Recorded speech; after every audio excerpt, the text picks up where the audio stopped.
আজি আমি আলোচনা কৰিম ক্লাছ 6ৰ লেসন 15 মোহু গীত। এই যিটো গীত আছে গীতটো সম্পূৰ্ণৰূপে পঢ়িবা আৰু ইয়াতে সকলো কথা মানে অঞ্চলভেদে এই গীতটো বেলেগ বেলেগকৈ কোৱা হয়। আমাৰ নলবাৰীত বেলেগ, বিশেষকৈ এই গীতটো নামনি অসমৰ জনপ্ৰিয় গীত আৰু প্ৰত্যেক বছৰে কিবা এটা মাহটো মই সম্পূৰ্ণকৈ নাজানো, সেই মাহত এই গীতটো গোৱা হয়। ঘৰে ঘৰে গৈ চাউল পইচা আদি এনেকৈ মানে কালেকশ্যন কৰা হয়, গোটোৱা হয়। ঠিক আছে, চ' ইয়াৰে যিখিনি আমাৰ কুৱেশ্যন এনচাৰ আছে সেইখিনি আজি মই আলোচনা কৰি দিম এই ভিডিঅ'টিৰ জৰিয়তে। তোমালোকে সম্পূৰ্ণ ভিডিঅ'টি চাবা আৰু কুৱেশ্যন এনচাৰবোৰ কপিত ভালদৰে লিখি ল'বা। ঠিক আছে, কুৱেশ্যন নম্বৰ 1 দিয়া আছে, মৌহু গীতটো শুদ্ধ উচ্চাৰণে পদ্য হিচাপে পঢ়া আৰু আটাইয়ে মিলি অংগ ভংগীৰে পৰিৱেশন কৰা। এইটো তোমালোকে নিজে কৰিবা, মই লিখি দিছোঁ, নিজে কৰিবা। তাৰপিছত 2 নম্বৰ কুৱেশ্যনটো আছে, পাঠত দিয়া মৌহু গীতটোৰ অন্তৰ্ধ্বনি মিল থকা শব্দবোৰ বাছি উলিয়াই লিখা। উদাহৰণ এটা দিয়া আছে নেকি, হৌ লৌ। তাৰপাছত মই কেইটামান লিখি দিছোঁ চোৱা, মহ মৌতে খহাওতে পৰিল মৰিল ভাইৰে খাইৰে নুন দোন যাওঁতে পাওঁতে মালা ভালা চাকা টাকা মিকি শিকি। ঠিক আছে, নেক্সট কুৱেশ্যনটো দিয়া আছে চোৱা, পাঠত দিয়া মৌহু গীতটোৰ দুবিধ কৃষি সঁজুলিৰ নাম আছে, সঁজুলি দুবিধ কি কি? এতিয়া তোমালোকে জানা কৃষি সঁজুলি মানে হ'ল খেতি পথাৰত যে ব্যৱহাৰ কৰে বা খেতি কৰোঁতে যিবোৰ ব্যৱহাৰ হয় সঁজুলিবোৰ, সেইবোৰ কৃষি সঁজুলি বুলি কোৱা হয়। আৰু এই পাঠটিত কৃষি সঁজুলি দুটাৰ নাম হ'ল, এটা হ'ল হাল আৰু এটা হ'ল মৈ।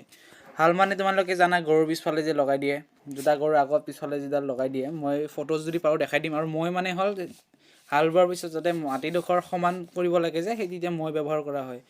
ঠিক তেনেকৈ এনেকৈ জখলাৰ দৰে মৈটো থাকে, দেখিছা এনেকৈ থাকে, এতিয়া গৰুৰ আগত থাকে, এনেকৈ মানুহজনৰ ওপৰত উঠি গৰুৰ দুটা যাই থাকে।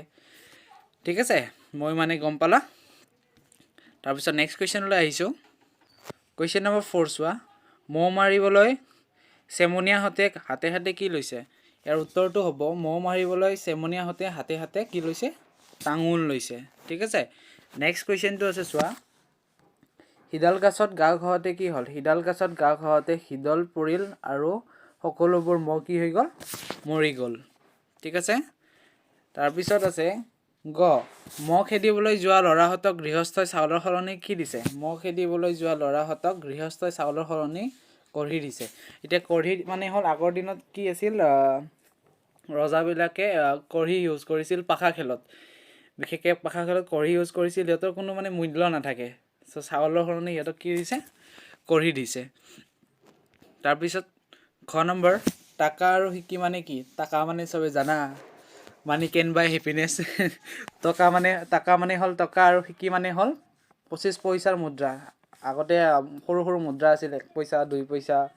তাৰপিছত আমাৰ নলবেদাত 1 নয়া 2 নয়া 10 নয়া এটাও নাই, কিছুমানে যে ডাইলগ দিয়ে। চ' শিকি মানে হ'ল 25 পইচাৰ মুদ্ৰা। নেক্সট 9 নম্বৰটো চোৱা, মৌহু গীতটোত উল্লেখ কৰা নৈখনৰ নাম কি? মৌহু গীতটোত উল্লেখ কৰা নৈখনৰ নাম হৈছে বুঢ়া দিয়া। ঠিক আছে, কুৱেশ্যন নম্বৰ 5ত দিয়া আছে, তলৰ পদবোৰত কি কি বিভক্তি যোগ হৈছে লিখা। এতিয়া তোমালোকক বিভক্তি মানে কি, মই এটা সম্পূৰ্ণ ভিডিঅ' বনাই দিম তোমালোকক। বিভক্তি মানে গ্ৰামাৰ ছেকশ্যনত পৰে এইখিনি। চ' ইয়াৰে আনচাৰখিনি চোৱা, ইয়াৰে আনচাৰ হ'ব, প্ৰথমটো মাকুকত কি বিভক্তি হৈছে? ক বিভক্তি। টেপৰত ত বিভক্তি, ৰূপাৰত ৰ, শিৰালে এই বিভক্তি, সোণাৰ ৰ, বুঢ়া দিয়াৰ ৰ, ঘাটে এই। এই যে ক ত ৰ এ ৰ এ যিবোৰ আছে সেইবোৰ গোটেইকেইটা কি হয়? বিভক্তি হয়। ঠিক আছে, কুৱেশ্যন নম্বৰ 6লৈ, কুৱেশ্যন নম্বৰ 6ত দিয়া আছে, মৌহু গীতটোত থকা 5টা বিশেষ্য পদ আৰু 5টা ক্ৰিয়াপদ বাছি উলিয়াই তাৰ মান্য ৰূপবোৰ লিখা। মান্য ৰূপ মানে কোনটো মানে ৱৰ্ডৰ পৰা সেই যিটো ৱৰ্ড দিয়া আছে আহিছে, সেইটো হ'ল ইয়াৰ মান্য ৰূপ। বিশেষ্য মানে তোমালোকে জানা দুখ গুণ যিবোৰ হয়, সেইবোৰকে বিশেষ্য পদ বোলা হয়। যেনেকৈ এতিয়া বিশেষ্য পদ লিখি দিছোঁ চোৱা, হিদেলি, হিদেলি মানে হিদল, নুন মানে নিমখ, টকান মানে টাঙোন, সোণৰ মানে সোণাৰ, টাকা মানে টকা। আৰু ক্ৰিয়াপদ মানে হ'ল যিবোৰ, ক্ৰিয়াপদ মানে কি, যিবোৰ কাম কৰা বা হোৱা বুজায় সেইবোৰে ক্ৰিয়া ন। মাৰিবা, মাৰিবা মানে মাৰিবলৈ, লওঁ মানে ল, দিলাক মানে দিলে, কৰিলোঁ মানে কৰিলোঁ, গেল মানে গ'ল। তোমালোকে যদি লোৱাৰ আছামৰ পৰা চাই আছা তেতিয়াহ'লেতো জানাই গোটেইখিনি, হাউকিয়া, নলবেইৰা হওক, গোৱালপাৰাই হওক, যিয়ে নহওক কিয়া। আৰু যদি তোমালোকে আপাৰ আছামৰ হয়, তোমালোকে অকণমান চাগে জানা কিছুমান ৱৰ্ড, বাট কিছুমান ৱৰ্ড তোমালোকে নাজানা। ঠিক আছে, মই ইয়াতে লিখি দিছোঁ, চাই ল'বা। নেক্সট আহিছোঁ বাক্য ৰচনা কৰা। প্ৰথমটো চকচকীয়া। এলুমিনিয়ামৰ সামগ্ৰীবোৰ চকচকীয়া হৈ আছে। তেনেকৈ চিকমিকিয়া। এন্ধাৰ ৰাতি তৰাবোৰ কি কৰে? চিকমিকিয়া হৈ পৰে। শিকি। 4টা শিকি মিলি কেইটকা হয়? এটকা হয়। মানে এটা শিকিত 25 পইচা, 4টা হ'লে কিমান হ'ব? এটকা। ঠিক আছে। নেক্সট হিৰলো। হাল বোৱাৰ পিছত পথাৰত হিৰলো দেখিবলৈ পোৱা যায়। আৰু নেক্সটটো হয় টাঙোন। কৰিমে টাঙোন এটা বনাই আছে। ঠিক আছে। তাৰপিছত কুৱেশ্যন নম্বৰ 8লৈ আহিছোঁ এইবাৰ। কুৱেশ্যন নম্বৰ 8ত আছে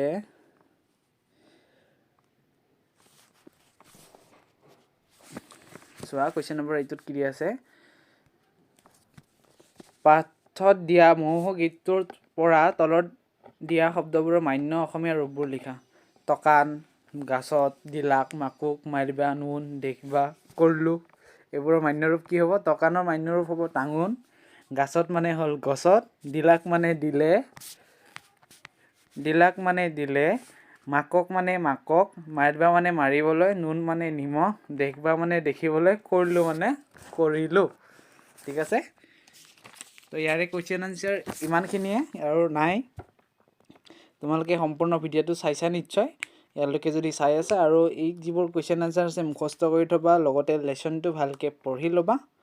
ঠিক আছে। আজিলৈ এৰিছোঁ। নেক্সট ভিডিঅ' অতি সোনকালে লগ পাম। বাই।